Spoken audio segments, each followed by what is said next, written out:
Hey, what's up guys, welcome back to another video. Today we'll be talking about Flash Season 7. Just like the Batwoman Season 2 review, I am recording most of this the day before the finale comes out, and I will record the last of the review once it comes out. So I will be breaking this review up into several pieces. First with the 6B conclusion, 7A, 7B, filler episodes, and the overlapping story arcs. Just like with the rest of the CW shows, a lot of this season was affected by COVID. This is why the beginning of Season 7 is the conclusion to Season 6. So starting with the conclusion of Season 6, I like the way they contained and concluded the storyline.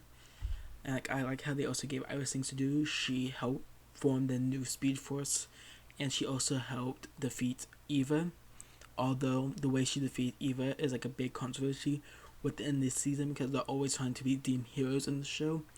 And it gets to the point where it's annoying because they're trying to redeem everyone, and there's not really a chance for villains to come back.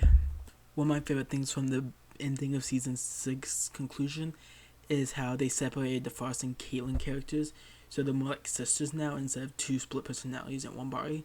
They are two separate bodies and entities, and now we get more Frost and Caitlin together.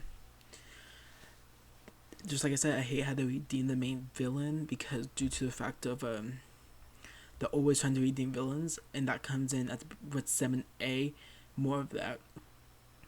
I like the way how they concluded that storyline was killing him off in all the Wells, leaving just one Wells, the timeless Wells around. We also get Speedster Frost in this season, in the beginning of the episode, and that's due to the fact of the Speed Force, which I liked how they had two attempts. The first one was bad because it was more when Barry used it, he thought more logical instead of causing Frost to get hurt. And because of that, that's how we got Caitlin and Frost as separate people, was because of this. So it wasn't that bad. And so we get Speedster Frost to take on the Dawn type Barry Allen. And then we also get to see Grant Gustin embody the Wells with the different versions of the Wells due to the protocols and stuff. So what I've seen from people hate about this conclusion is how they, one, did not like the Mirror Mistress and Eva McCulloch. I think that could be due to the fact that they had to spread her across 2 seasons because of COVID and her story would be more contained. And also I think I wish we got more of her outside the Mirrorverse, and we got to see more of her as a villain, in the real world, not the Mirrorverse. And then also the fact that people are still hating on Iris, Iris is useless. Yet we get to see her. One, as right now, the Flash would not exist without her because she was the spark to create the new Speed Force that they use. And also, she was the reason Eva got defeated in the season. That's all I could think about for this part of the season. So, my rating for this part is a 7 out of 10. Mostly, it was a good conclusion in my eye. But the issues were the redeeming of the villain, and we didn't get much. We got a lot of Eva as a villain in this, but I'm kind of carrying it over to the fact of we didn't get much of her in the Season 6. Confusing, yeah. Okay, so let's get to the part I hated the most. I hated the Season 7A part of the season, mostly. Okay, I'm gonna say the things I like better. I like the Frost Child, where she was on trial for the Killer Frost stuff. I like the Chillblade character and how they're giving Frost a love interest, even though technically not every character needs a love interest. I like it together. I like the 90s episode where they were stuck in the time loop, and yeah, that's what I liked. And things about this part of the season I hate the most. One, it was the worst season in my worst season chunk in my mind, and by season chunk I mean main villain chunk. With season 1 through 5, those are as one season. With season 6 and 7, they're 2 seasons because they have 2 main villains. I hate it. I hated the way they laid them out and how they introduced these people and the whole story of it. I hated the conclusion. I wish they had this guy, the Stage Force guy, be the main villain instead of Nora. And once again, they did redeem her. And also in episode 4, they had Abracadabra return as a villain. But once again, because they're trying to redeem these villains and make them heroes, he dies. And that's the second person that they tried to redeem who died. Him and Captain Cold. Something I've seen a lot of people talk about is the CGI. Yes, it was horrible because they have so many like CGI things on the screen, especially the final battle, like the whole thing with CGI. It looked horrible. And yes, this is a show with a show level budget, so like you can get some.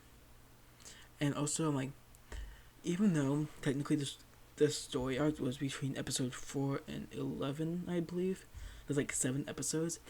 It felt too slow. Like it felt like spread out way too longer. And so yeah, that's the only thing I think of. I can't think about anything else about this though. So my overall rating is a 3 out of 10. It would be lower, but the Frost Child and the 9th episode raised it by like 1 or 2 points. Okay, let's move on to season 7B. This part is still airing, like we got 1 more episode in this. So it's not over yet, so I can't give a full rating out yet. I love it. In my opinion, it's making the season better than what it would have been if they didn't do it. But one thing I do hate is like it's only contained to 4 episodes compared to this Forces arc, which kind of like went on too long. So they kind of could have done that. And then also I like Godspeed as a villain. I like what they're doing with him.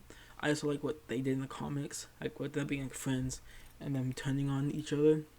But I do like what they're doing here because they can't really do it in the comics because the past of the show. And I also love how we get more Noah and Bort, even though this Noah is not the same Noah from season 5 because they said that's a different Noah. I do love we're getting more of Noah in the season, and then also getting Bort, which is introduced in the third to last episode.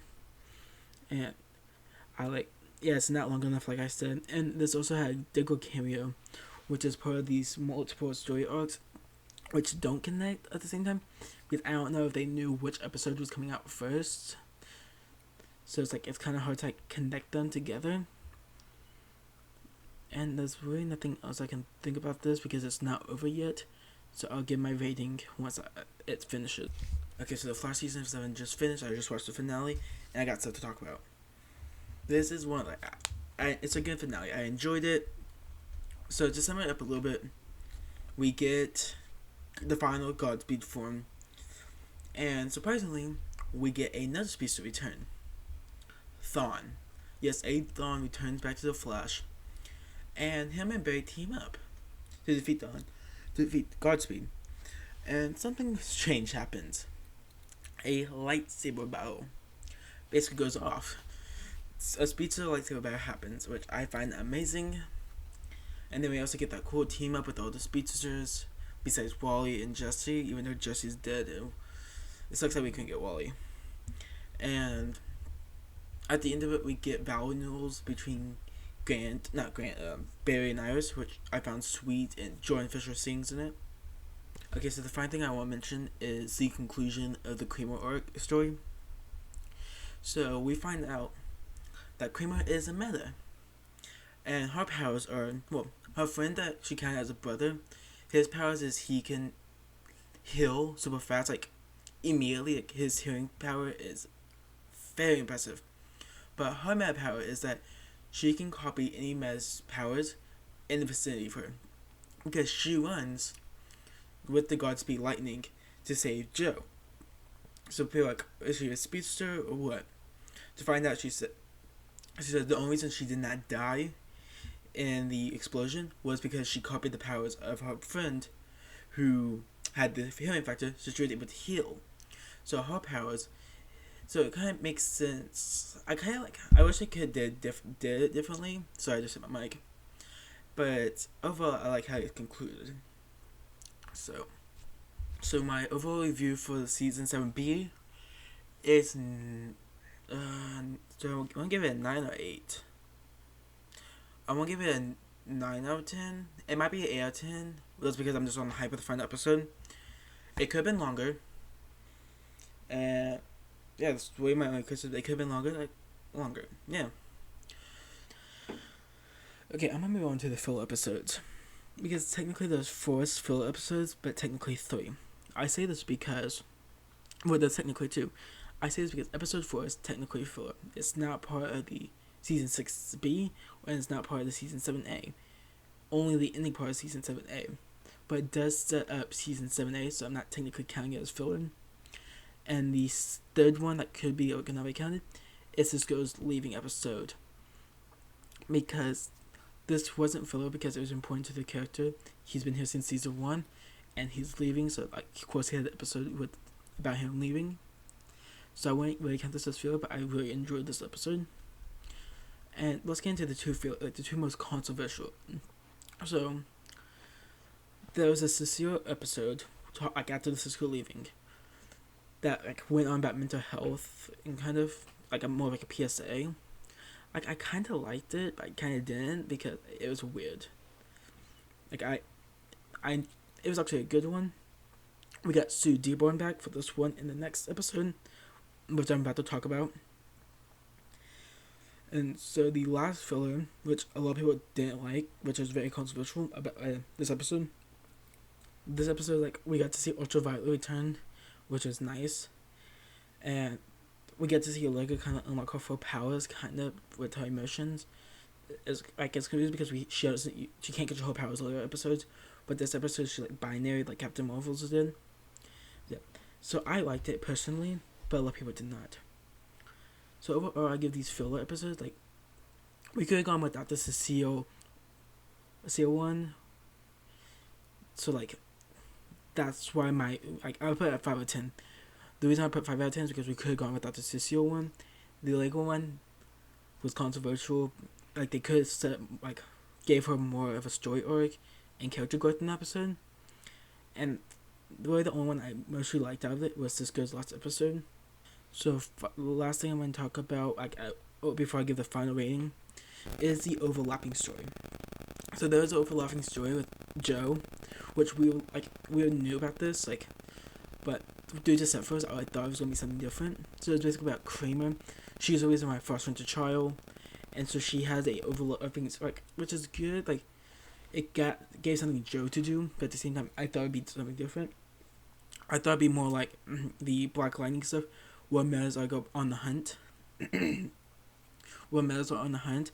they're starting to become illegal, which I would like to see in the Flash because Central City is a haven. So it'd be nice to see something like that. I really can't say much more about this overlapping story arc because it was a good one, but I didn't enjoy it much. So I'm giving it I'm gonna give it a 4 out of 10 due to the fact that it's not as bad as the actually no, I'm just gonna give it a 5 out of 10. It's like the filler ones, we technically don't need these except Cisco's last episode. It's it's not as bad as even 7A, but it's not as good as 7B. It's just there. It connects with some of the main stories, but then once it gets past season 7A, it's not really important much. So with the season 7A issues and the B not being long enough, and also having a 5 episode mini crossover at the beginning of Flash season 8, so I'm hoping that we get one villain after the crossover, because let's say there's 18 episodes, so they can try to catch up with next year, and by the time we get past that 5 episode crossover, we'll have 13 episodes, which is a normal back half season, and trying to split that up with 2 characters, so it's 6 episodes each, and I don't think it's long enough. So they could do six each, which I don't like the idea of doing that. So I would just have 13 episodes of one villain, but who knows how they're going to do that. And I hope we get a new costume change because this was basically the season 7 suit was basically the season 8 suit with some neck changes. I hope we get gold boots next season. That's the one thing I'm hoping about. So now that's done, my overall criticism of the whole season. My overall rating for the whole season. Let me think. So here's the thing. It had good moments, like the 7B storyline. It had bad moments, like the 7A storyline. And let's just say, I want to give it a 5 out of 10, only because the season 7A storyline, which I did not like, encompassed most of the season. And yes, people brought up the fact that, well, COVID happened, so that's part of the season. It's Yeah, but that doesn't explain making a storyline, especially have the big overarching storyline, the main one, so bad. So yeah. Okay, I can't think of anything else